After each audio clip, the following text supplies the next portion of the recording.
Hello students, हमने अपनी पिछली वीडियो में हिली एरियाज़ के प्लांट्स के बारे में पढ़ लिया था।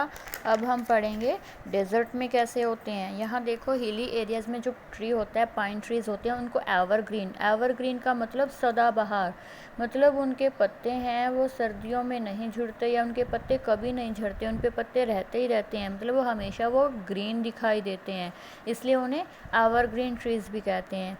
टी प्लांट्स, जो चाय पत्ती हमें मिलती है, चाय पीते हो ना, चाय पत्ती उसमें डालते हैं चाय बनाने के लिए, वो चाय पत्ती भी कहाँ होती है? पहाड़ी एरिया में होती है, असम वाली साइड, असम में, दार्जिलिंग में, ठीक है ना। जो चाय बनाते हैं जिससे चाय पत्ती से, टी प्लांट्स है, वो भी कहाँ होते हैं? हिली एरियाज़ में होते हैं, ठीक है। नेक्स्ट हम पढ़ेंगे hot places and damp places, उनके बारे में हम पढ़ेंगे। हॉट क्या होता है? गर्म जगह होती है, ठीक है। वहाँ कौन से प्लांट होते हैं? देखिए, समुंदर के किनारे की जो जगह है उसे क्या कहते हैं?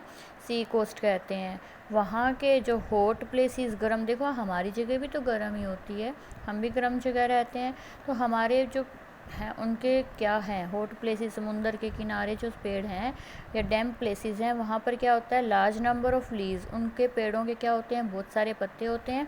Do not shed leaves in winter, उनके भी पत्ते सर्दियों में नहीं झड़ते।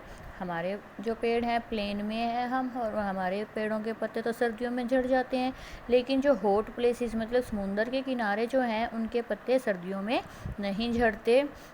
रिमेन एवरग्रीन, वो भी क्या है? उनके पत्ते हमेशा, मतलब वो पेड़ हमेशा ग्रीन दिखाई देते हैं, वो ट्रीज़, इसलिए उन्हें क्या कहते हैं? एवरग्रीन। एवर का मतलब हमेशा, ग्रीन मतलब हरा, हरा दिखाई देता है वो हमेशा, एवरग्रीन। इसके एग्जांपल क्या है? कोकोनट, नारियल, देखा है, नारियल खाते हो सभी, तो नारियल है, कॉटन है, शुगर केन है, ये एग्जांपल है hot places and damp places के, ठीक है। नेक्स्ट डेजर्ट, डेजर्ट मैंने बताया था ना, क्या होता है डेजर्ट? रेगिस्तान। जब हम खाटू सालासर उस साइड जाते हैं, कोई माता के जाता है, तो देखा होगा मिट्टी के कैसे टिब्बे आते हैं बड़े बड़े, वो डेजर्ट ही होते हैं, रेगिस्तान होते हैं। वहाँ पे क्या होता है? बहुत कम बारिश आती है और इसलिए वहाँ पर पानी भी बहुत कम होता है, ठीक है। इसलिए जो उनके पेड़ हैं, उन वहाँ ऐसे पेड़ होते हैं जिनको कम पानी की ज़रूरत होती है, क्योंकि उन्हें बहुत टाइम तक पानी नहीं मिल पाता उन पेड़ों को, इसीलिए वहाँ के जो पेड़ हैं, वहाँ के जो प्लांट्स हैं, वो थोड़े डिफरेंट होते हैं हमारे प्लांट्स से, ठीक है। उन वहाँ क्या होता है? Store food and water in stem. Stem देखो, मैंने आपको बताया था ना, तना, कि जो ऐसे प्लांट ज़मीन के नीचे रूट होती है, यहाँ से जो ब्रांचेस जाती हैं, तो ये क्या है? स्टेम।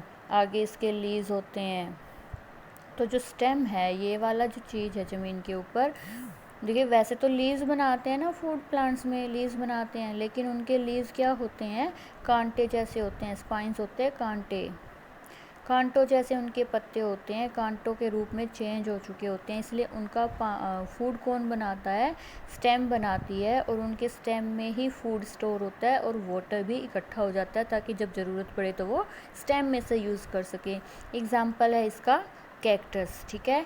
नेक्स्ट है मार्शी एरियाज़। मार्शी एरियाज़ वो होता है जहाँ पर कभी भी पानी नहीं सूखता, वाटर डज नॉट ड्राई, वहाँ पानी कभी नहीं सूखता, हमेशा पानी रहता है। स्टिकी एंड क्लेली, कीचड़ सा बना रहता है हमेशा, उसे दलदल भी बोलते हैं। मार्शी एरियाज़ कौन से होते हैं? दलदल जैसे, ठीक है। जो वहाँ प्लांट्स उगते हैं उनको कहते हैं मैनग्रोव्स, वहाँ के प्लांट्स को क्या कहते हैं? मैनग्रोव प्लांट कहते हैं। इनकी देखियो जो जड़ें होती है ना ज़मीन के नीचे, वो सांस कहाँ से लेती है? मिट्टी में से लेती है, लेकिन इनके जो पानी हमेशा सूखा रहता है, तो हवा नहीं आ पाती उस मिट्टी में, इसलिए इनकी जड़ें सांस लेने के लिए ज़मीन से बाहर निकल जाती हैं थोड़ी थोड़ी, उन्हें एरियल रूट्स कहते हैं। क्या कहते हैं उन्हें? Aerial roots. देखिए मैं आपको आपकी बुक में दिखाती हूँ, ये तो है डेजर्ट के, इनके देखो कैक्टस और ये प्रिकली पियर, एग्जाम्पल ये डेजर्ट के हैं, ये प्लांट कांटों वाले होते हैं। ये है मैनग्रोव प्लांट, इनकी जड़ें इस तरह ज़मीन से बाहर दिखाई देती हैं ताकि ये ब्रीथ कर सकें। अपनी नेक्स्ट वीडियो में हम करेंगे, एक्वाटिक प्लांट्स रह गए हैं हमारे, उसके बारे में करेंगे।